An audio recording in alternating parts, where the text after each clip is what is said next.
ಎಲ್ಲರಿಗೂ ನಮಸ್ಕಾರ. ನನ್ನ ಹೆಸರು ಛಾಯಾ ಅಂತ. ಒಂದು ಕಾಲೇಜಲ್ಲಿ ಕೆಮಿಸ್ಟ್ರಿ ಪ್ರೊಫೆಸರ್ ಆಗಿ ವರ್ಕ್ ಮಾಡ್ತಾ ಇದ್ದೀನಿ. ನನ್ನ ಇಂಟೆನ್ಷನ್ ಈ ಚಾನಲ್ನ ಸ್ಟಾರ್ಟ್ ಮಾಡೋಕ್ಕೆ ಅಂದರೆ ಸಾಧ್ಯ ಆದಷ್ಟು ಕೆಮಿಸ್ಟ್ರಿ ರಿಲೇಟೆಡ್ ಟಾಪಿಕ್ನ ಸಿಂಪಲ್ಲಾಗಿ ಕನ್ನಡದ ಹೇಳುವಂಥ ಪ್ರಯತ್ನ ಮಾಡ್ತಾ ಇದ್ದೀನಿ. ಕೆಮಿಸ್ಟ್ರಿ ಇಷ್ಟ ಇಲ್ಲದಿರೋ ಕೆಮಿಸ್ಟ್ರಿ ಕಡೆಗೆ ಸೆಳೆಯುವಂಥ ಪ್ರಯತ್ನ ನಾನು ನನ್ನ ಚಾನಲಲ್ಲಿ ಮಾಡ್ತಾ ಇದ್ದೀನಿ. ಪರ್ಟಿಕ್ಯುಲರ್ಲಿ ಕನ್ನಡ ಮೀಡಿಯಂ ಹುಡುಗರಿಗೆ, ರೂರಲ್ ಹುಡುಗರಿಗೆ ಹೆಲ್ಪ್ ಆಗಲಿ ಅಂತ ಕೆಮಿಸ್ಟ್ರಿನ ಕನ್ನಡದ ಹೇಳುವಂಥ ಪ್ರಯತ್ನ ನಾನು ನನ್ನ ಚಾನಲಲ್ಲಿ ಮಾಡ್ತಾ ಇದ್ದೀನಿ. ನೀವೇನಾದರೂ ಸದ್ಯಕ್ಕೆ ರಾಣಿ ಚೆನ್ನಮ್ಮ ಯೂನಿವರ್ಸಿಟಿನಲ್ಲಿ ಓದ್ತಾ ಇದ್ದೀರಾ, ಥರ್ಡ್ ಸೆಮ್ಮಲ್ಲಿ ಓದ್ತಾ ಇದ್ದೀರಾ ಅಂದರೆ, ಸೆಕೆಂಡ್ ಇಯರಲ್ಲಿ ಥರ್ಡ್ ಸೆಮ್ಮಲ್ಲಿ ಓದ್ತಾ ಇದ್ದೀರಾ ಅಂತಂದರೆ, ಯೂನಿಟ್ 4ಅಲ್ಲಿ ನಿಮಗೆ ಒಂದು ಚಾಪ್ಟರ್ ಬರುತ್ತೆ, ಫಿನಾಲ್ಸ್ ಅಂತ. ಅದರದ್ದು 7ನೇ ವಿಡಿಯೋ ನಾನು ಇವತ್ತು ಅಪ್ಲೋಡ್ ಮಾಡ್ತಾ ಇರೋವಂಥದ್ದು. ಸೊ ನಿಮ್ಮ ಸಿಲೆಬಸ್ ಪ್ರಕಾರ ಒಟ್ಟು 4 ನೇಮ್ ರಿಯಾಕ್ಷನ್ಸ್ಗಳಿದ್ದಾವೆ, ಅದನ್ನು ಓದ್ಕೋಬೇಕಾಗತ್ತೆ. ಫ್ರೈಸ್ ರಿಅರೇಂಜ್ಮೆಂಟ್, ಅದೇ ಥರ ಕ್ಲೈಸಾನ್ ರಿಅರೇಂಜ್ಮೆಂಟ್ ಇದೆ, 2 ಆಕ್ಸಿಡೇಷನ್ ರಿಯಾಕ್ಷನ್ಸ್ ಇದ್ದಾವೆ, ಅದನ್ನು ನೀವು ಓದ್ಕೋಬೇಕಾಗುತ್ತೆ ನೇಮ್ ರಿಯಾಕ್ಷನ್ಸ್ಗಳನ್ನ. ಅದ್ರ ಜೊತೆಗೆ ಇದನ್ನು ಡೆರಿವೇಟಿವ್ಸ್ ಆಫ್ ಫಿನಾಲ್ನ ನಾವು ತುಂಬ ಕಡೆಗೆ ಯೂಸ್ ಮಾಡ್ತೀವಿ in our day to day life. ಅದರದ್ದು ಒಂದಷ್ಟು ಕಾಂಪೌಂಡ್ನ ಕೊಟ್ಟಿದ್ದಾರೆ ಅವರು.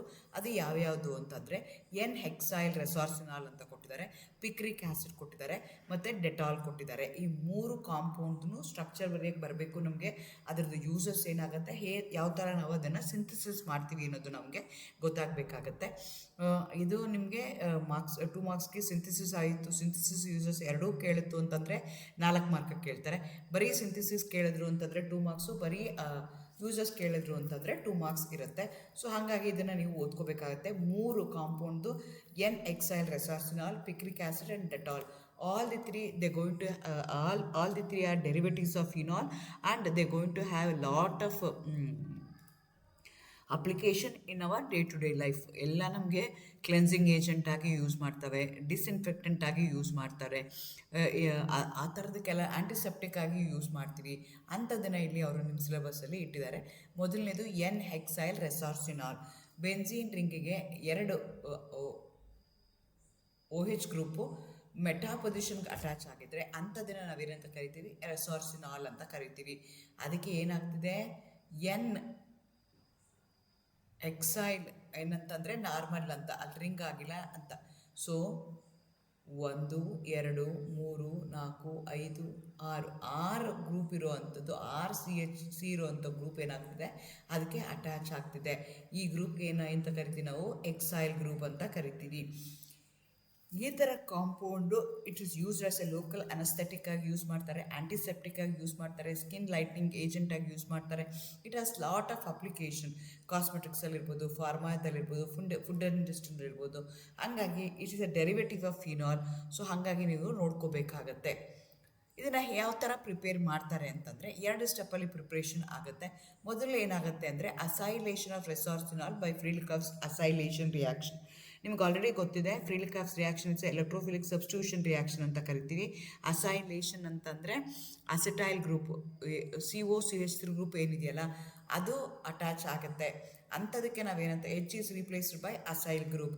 ಅಂಥ ರಿಯಾಕ್ಷನ್ಗೆ ನಾವೇನಂತ ಕರಿತೀವಿ, ಅಸಿಟಲೈಸೇಷನ್ ಅಂತೀವಿ ಅಥವಾ ಅಸೈಲೇಷನ್ ಅಂತ ಕರಿತೀವಿ. ಸೊ ಇಲ್ಲಿ ಬೆನ್ಝೀನ್ ಇಲ್ಲಿ ಏನಾಗ್ತಿದೆ, ರೆಸಾರ್ಸಿನಾಲ್ ಇರುವಂಥ 2 OH ಗ್ರೂಪಲ್ಲಿ ಒಂದು OH ಗ್ರೂಪ್ ಏನಾಗ್ತಿದೆ ಅಂತಂದರೆ, it going to react with hexanoic acid. ಅದ್ರ ಜೊತೆಗೆ ರಿಯಾಕ್ಟ್ ಆಗ್ತಾ ಇದೆ.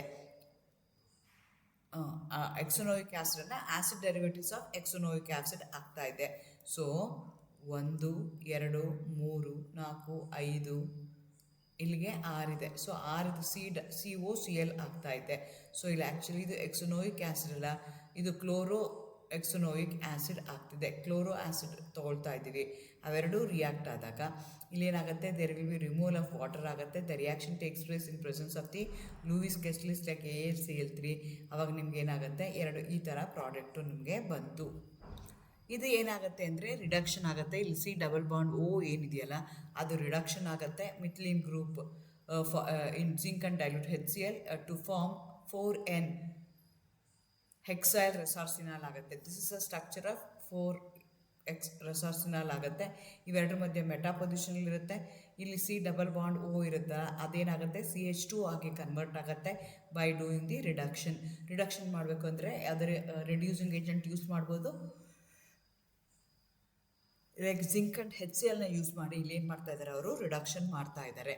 ಇದ್ರದ್ದು ಯೂಸಸ್ಗೆ ಬಂದರೆ ನಾನು ಮುಂಚೆನೇ ಹೇಳ್ದಂಗೆ it has lot of application in our day to day life. ಕಾಸ್ಮೆಟಿಕ್ಸಲ್ಲಿ ಯೂಸ್ ಮಾಡ್ತಾರೆ, ಫಾರ್ಮಾದಲ್ಲಿ ಯೂಸ್ ಮಾಡ್ತಾರೆ, ಓರಲ್ ಕೇರ್ಗೆ ಯೂಸ್ ಮಾಡ್ತಾರೆ, ಆ್ಯಂಟಿಮೈಕ್ರೋಬಿಯಲ್ ಏಜೆಂಟಾಗಿ ಯೂಸ್ ಮಾಡ್ತಾರೆ. ಯಾವುದಾದ್ರು 2-4 ನಿಮಗೆ ಇದ್ರದ್ದು ಯೂಸಸ್ ನಿಮಗೆ ಗೊತ್ತಿರಬೇಕಾಗತ್ತೆ. ಸ್ಕಿನ್ ಲೈಟಿಂಗ್ ಏಜೆಂಟಲ್ಲೆಲ್ಲೂ NXL ರೆಸಾರ್ಸಿನಾಲ್ ಇರುತ್ತೆ. ಅದೇ ಥರ ಆ್ಯಂಟಿ ಏಜಿಂಗ್ ಇದೆ, ಇದು ಪ್ರಿಸರ್ವೇಟಿವ್ ಆಗಿ ಯೂಸ್ ಮಾಡ್ತೀವಿ. ಸೊ ಈ ರೀತಿಯಾಗಿ ನಿಮಗೆ NXL ರೆಸಾರ್ಸಿನಾಲ್ ಏನಾಗುತ್ತೆ, it will be used in cosmetics and also dermatological ಯೂಸಸಲ್ಲಿ ಇರುತ್ತೆ. ಓರಲ್ ಕೇರ್ಗೂ ಯೂಸ್ ಮಾಡ್ತೀವಿ. It use as antiseptic and local anaesthesia. ಅದೇ ಮೌತ್ ವಾಶಲ್ಲಿ ಇರುತ್ತೆ. ಫಾರ್ಮಾದಲ್ಲಿ ಇದನ್ನು ಯೂಸ್ ಮಾಡ್ತಾರೆ. ಅದೇ ಥರ ಟ್ರೋಪಿಕಲ್ ಆ್ಯಂಟಿಸೆಪ್ಟಿಕ್ ಆಗಿ ಯೂಸ್ ಮಾಡ್ತಾರೆ. ಸಿನರ್ಜಿಕ್ ಮೈಕ್ರೋಬಿಯಲ್ ಏಜೆಂಟಾಗಿ ಯೂಸ್ ಮಾಡ್ತಾರೆ. ಹಿಂಗೆ ಈ ರೀತಿಯಾಗಿ ಬೇರೆ ಬೇರೆ ಅದರದ್ದು ಅಪ್ಲಿಕೇಶನ್ಸ್ ಇದೆ. ಮೇಯ್ನಾಗಿ ಅದು ಎಲ್ಲಿ ಯೂಸ್ ಆಗುತ್ತೆ ಅಂತಂದರೆ ಆ್ಯಂಟಿಸೆಪ್ಟಿಕ್ ಆಗಿ ಯೂಸ್ ಮಾಡುತ್ತೆ. ಮತ್ತು ಇಟ್ ಗೋಯಿಂಗ್ ಟು ಪರ್ಟಿಕ್ಯುಲರ್ಲಿ ಕಾಸ್ಮೆಟಿಕ್ಕು ಮತ್ತು ಡರ್ಮಟಾಲಜಿಟಿ ಅಥವಾ ಫಾರ್ಮಾದಲ್ಲಿ ಅದು ನಾವು ಮ್ಯಾಕ್ಸಿಮಮ್ ಆಗಿ ಯೂಸ್ ಮಾಡ್ತೀವಿ. ಅದೇ ಥರ ಎರಡನೇ ಕಾಂಪೌಂಡ್ ತೊಗೊಂಡ್ರೆ which is a derivative of phenol which has lot of application in our day to day life ಅಂತಂದರೆ ಅದು picric acid. This is called as 2,4,6 trinitrophenol ಅಂತ ಹೇಳ್ತೀವಿ. Which will be yellow in colour, crystalline solid, primary known for is explosive properties. ಇದನ್ನು explosive property ಇರುತ್ತೆ ಇದಕ್ಕೆ, ಅದರಲ್ಲಿ ಇದನ್ನು use ಮಾಡ್ತೀವಿ.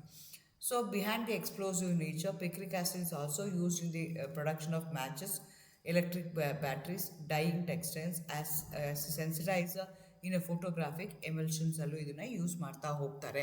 ಇದ್ರದ್ದು ಅಪ್ಲಿಕೇಶನ್ಸು ನಿಮಗೆ ಜಾಸ್ತಿ ಇದೆ. ಇಲ್ಲಿ ನೀವು ಕೇಳ್ಬೋದು, ಇಲ್ಲಿ ಆ್ಯಸಿಡ್ ಅಂತ ಪದ ಯೂಸ್ ಮಾಡಿದ್ದೀವಿ. Even though there is no COOH group ಅಂತ, but because of the presence of 3NO2 group on the phenolic group ಏನಾಗುತ್ತೆ ಅಂದರೆ they going to have more acidic character than that of any acid. ಹಂಗಾಗಿ ಇದನ್ನು ಅವ್ರು ಏನಂತ ಕರಿತಾ ಇದ್ದಾರೆ, picric acid ಅಂತ ಅವರು ಕರಿತಾ ಇದ್ದಾರೆ. ಇದನ್ನು ಯಾವ ಥರ ಪ್ರಿಪೇರ್ ಮಾಡ್ತಾರೆ ಅಂತಂದರೆ ನೈಟ್ರೇಷನ್ ಮಾಡ್ತಾರೆ. ಆ್ಯಕ್ಚುಲಿ ನೀವು ಕನ್ಸಿಡರ್ ಮಾಡೋದಾದರೆ ಡೈರೆಕ್ಟಾಗಿ ಫಿನಾಲ್ನ ತೊಗೊಂಡು ನೈಟ್ರೇಷನ್ ಮಾಡಿದಾಗ 2,4,6 ಡೈನೈಟ್ರೋಫಿನಾಲ್ ಬರುತ್ತೆ ಅಂತಲೂ ಬರಿಬೋದು. ಆದರೆ ಸ್ಟೆಪ್ ವೈಸ್ ನೋಡೋದಾದರೆ ಫಸ್ಟ್ ಫಿನಾಲ್ ಏನಾಗುತ್ತೆ, ಸಲ್ಫರ್ನೇಷನ್ ಆಗುತ್ತೆ. It reacts with concentrated sulphuric acid to form 2,4-ಡೈಸಲ್ಫೋನಿಕ್ ಆ್ಯಸಿಡ್ ಆಗುತ್ತೆ. ಸೊ ಈ ಕಾಂಪೌಂಡ್ ಏನು ಮಾಡುತ್ತೆ, this on nitration get converted into ಈ ಸಲ್ಫೋನಿಕ್ ಪ್ರಾಡಕ್ಟ್ ಏನಿರ್ತಾರ it get convert into NO2 ಆಗುತ್ತೆ. ನಿಮಗೆ ಗೊತ್ತಿದೆ, ನೈಟ್ರೇಷನ್ ಮಾಡಿದಾಗ NO2 group is an electrophile that will be attacked. So this is a electrophilic substitution reaction on benzene ಆಗ್ತಾ ಇದೆ. This the way you are going to prepare the picric acid from phenol. ಇದರದ್ದು ಯೂಸಸ್ನ ತೊಗೊಂಡ್ರೆ picric acid explosive military ಅಪ್ಲಿಕೇಶನ್ಸ್ಗೆ use ಮಾಡ್ತಾರೆ. Primarily used it's explosive power ಇದೆ. Picric acid is historically been used in ಬೇರೆ ಬೇರೆ ಕಡೆ ಬಾಂಬ್ಸು, ಗ್ರಾನೈಟ್ಸು, ಡಿಟೋನೇಟ್ರೇಟ್ಸು ಇಲ್ಲೆಲ್ಲ ಏನು ಮಾಡ್ತಾರೆ, ಅವರು ಯೂಸ್ ಮಾಡ್ತಾರೆ. ಇದಲ್ದಲ್ಲೇ ಅನಾಲಿಟಿಕಲ್ ಕೆಮಿಸ್ಟ್ರಿಯಲ್ಲಿ ಯೂಸ್ ಮಾಡ್ತಾರೆ. Picrate salts with an organic bases ಮಾಡ್ಕೊಳ್ತಾರೆ. Picric acid when made to react with a base it going to form a picrate salt. ಆ ಪಿಕ್ರೇಟ್ ಸಾಲ್ಟ್ನ ಯೂಸ್ ಮಾಡಿಕೊಂಡು ಐಡೆಂಟಿಫಿಕೇಷನ್ ಆ್ಯಂಡ್ ಕ್ಲಾಸಿಫಿಕೇಷನ್ ಆಫ್ ಕಾಂಪೌಂಡ್ಸ್ಗೆ ಬೇಕಾಗುತ್ತೆ. Detection of metals like potassium, alkaloids ಇದನ್ನೆಲ್ಲ identify ಮಾಡೋಕ್ಕೂ ಇದನ್ನು use ಮಾಡ್ತೀವಿ. ಅದೇ ಥರ ಡೈ ಆ್ಯಂಡ್ ಸ್ಟೈನಿಂಗ್ ಏಜೆಂಟ್ ಆಗೋ ಇದು ಯೂಸ್ ಮಾಡ್ತಾರೆ. Medically it has application. So due to its toxicity safer ಆಲ್ಟರ್ನೇಟಿವ್ಸ್ಗೆ ನಾವು ಶಿಫ್ಟ್ ಆಗಿದ್ದೀವಿ. ಲಾಸ್ಟ್ ಒನ್ ಏನಿದೆಯಲ್ಲ ನಿಮ್ಮ ಸಿಲೆಬಸ್ ಕೋಡ್ ಪ್ರಕಾರ ಅದಕ್ಕೆ ಡೆಟಾಲ್ ಅಂತ ಹೇಳ್ತೀವಿ. ಡೆಟಾಲ್ ಅನ್ನೋವಂಥದ್ದು it's a mixture of so many things. ಅದರಲ್ಲಿ ಏನೇನಿರುತ್ತೆ ಅಂತಂದರೆ ಆ್ಯಕ್ಟಿವ್ ಇಂಗ್ರೀಡಿಯೆಂಟ್ ಇರುತ್ತೆ. ಅದಕ್ಕೆ ನಾವೇನಂತ ಕರಿತೀವಿ, ಕ್ಲೋರೋ ಝೈನಿಲಾಲ್ ಅಂತ ಕರಿತೀವಿ. ಸೊ ಇಲ್ಲಿ ಇವೆರಡು CH3 ಗ್ರೂಪ್ ರಿಪೀಟ್ ಆಗಿದೆ ಅಂಥದಕ್ಕೆ ನಾವು ಝೈನಾಲ್ ಅಂತ ಕರಿತೀವಿ. ಆದರೆ ಇಲ್ಲೇನಾಗ್ತಿದೆ, that is attach to OH group ಇದೆ. OH ಗ್ರೂಪ್ ಇದ್ದರೆ ನಾವೇನಂತ ಹೇಳ್ತೀವಿ, OL ಅಂತ ಹೇಳ್ತೀವಿ. ಹಂಗಾಗಿ ಇದೇನಾಗುತ್ತೆ, ಕ್ಲೋರಾ ಆಕ್ಸಿನಾಲ್ ಅಂತ ಕರಿತೀವಿ. 4-chloro-3,5 ಡೈಮಿಥೈಲ್ಫಿನಾಲ್ ಅಂತ ಅದನ್ನು ಕರೀತಾರೆ. ಆ್ಯಂಟಿಸೆಪ್ಟಿಕ್ ಆಗಿ ಯೂಸ್ ಮಾಡ್ತೀವಿ, ಡಿಸ್ಇನ್ಫೆಕ್ಟೆಂಟ್ ಆಗಿ ಯೂಸ್ ಮಾಡ್ತೀವಿ. Commercially also it is sold in the name of Dettol only. ಬೇರೆ ಬೇರೆ ಬ್ರ್ಯಾಂಡ್ದು ಡೆಟಾಲ್ ಅಂತಲೇ ನಿಮಗೆ ಹೊರಗಡೆ ಮಾಡ್ತಾರೆ. ಇಲ್ಲಿ ಏನಾಗುತ್ತೆ, 2 CH3 ಗ್ರೂಪ್ ಇದೆ, ಒಂದು OH ಗ್ರೂಪ್ ಇದೆ, ಒಂದು Cl ಗ್ರೂಪ್ ಇದೆ. ಅಂಥ ಕಾಂಪೌಂಡ್ಸ್ಗೆ ನಾವೇನಂತ ಕರಿತೀವಿ, ಕ್ಲೋರೋ ಎಕ್ಸೆನಾಲ್ ಅಂತ ಕರಿತೀವಿ, which is a main active ingredient in Dettol. ಇದ್ರ ಜೊತೆಗೆ ಟರ್ಪಿನ್ ಆಯಿಲ್ ಇರುತ್ತೆ, ಫ್ರ್ಯಾಗ್ಮೆಂಟ್ ಬರೋದಕ್ಕೆ ಐಸೋಪ್ರೊಪೈಲ್ ಆಲ್ಕೋಹಾಲ್ ಹಾಕಿರ್ತಾರೆ, ಯೂಸ್ ಆಸ್ ಎ ಸಾಲ್ಯುಟರ್ ಆ್ಯಂಟಿಸೆಪ್ಟಿಕ್. ಮತ್ತು ಕಾಸ್ಟ್ರಲ್ ಆಯಿಲ್ ಸೋಪ್ ಅಥವಾ caramel water use as a base ಕಾಂಪೊನೆಂಟಾಗಿ ಯೂಸ್ ಮಾಡ್ತೀವಿ. ಬೇಸ್ ಅದಕ್ಕೆ KOH ಹಾಕಬೇಕು ಅಂತಿಲ್ಲ, ವಾಟರ್ ಹಾಕಿದ್ರೂ ನಡೆಯುತ್ತೆ. ಆ ಬೇಸ್ ಕಾಂಪೊನೆಂಟ್ ಬದಲು ಅವ್ರು ಏನು ಯೂಸ್ ಮಾಡ್ತಾ ಇದ್ದಾರೆ, ವಾಟರ್ನೇ ಯೂಸ್ ಮಾಡ್ತಾ ಇದ್ದಾರೆ. ಯೂಸಸ್ ಆಫ್ ಡೆಟಾಲ್ಗೆ ತೊಗೊಂಡ್ರೆ, Dettol has lot of application. Medical ಆ್ಯಂಟಿಸೆಪ್ಟಿಕ್ಕಾಗಿ ಯೂಸ್ ಮಾಡ್ತಾರೆ, ಹೌಸ್ ಹೋಲ್ಡ್ ಡಿಸ್ಇನ್ಫೆಕ್ಟೆಂಟಾಗಿ ಯೂಸ್ ಮಾಡ್ತಾರೆ, ಪರ್ಸನಲ್ ಹೈಜೀನ್ ಮೇಂಟೈನ್ ಮಾಡ್ಕೊಳ್ಳೋಕ್ಕೆ ಯೂಸ್ ಮಾಡ್ತೀವಿ, ಸರ್ಜಿಕಲ್ ಇನ್ಸ್ಟ್ರೂಮೆಂಟ್ ಕೇರ್ ಮಾಡೋದಕ್ಕೆ, ವಾಶ್ ಮಾಡೋದಕ್ಕೆ ಅದನ್ನೇ ಯೂಸ್ ಮಾಡ್ತಾರೆ. ಆಮೇಲೆ ಅದೇ ಥರ ಫಂಗಲ್ ಇನ್ಫೆಕ್ಷನ್ಸ್ ಏನಾದರೂ ಆಯಿತು ಅಂತಂದ್ರೆ ಅವಾಗ ಅದನ್ನು ಯೂಸ್ ಮಾಡ್ತಾರೆ. ಆ್ಯಕ್ಮೆ ಟ್ರೀಟ್ಮೆಂಟ್, ಗುಳ್ಳೆಗಳು ಏನಾದರೂ ಆಗಿತ್ತು ಅಂದರೆ ಅದನ್ನು ಟ್ರೀಟ್ ಮಾಡೋಕ್ಕೂ ಇದನ್ನು ಯೂಸ್ ಮಾಡ್ತಾರೆ. ನೀವು ನೋಡಿರ್ಬೋದು ಡೆಟಾಲ್ ಎಲ್ಲೆಲ್ಲಿ ಯೂಸ್ ಆಗುತ್ತೆ ಅಂತ. ಅದನ್ನು you have to keep that in mind and you are going to write the answer in the examination. Thank you, all the best, good luck.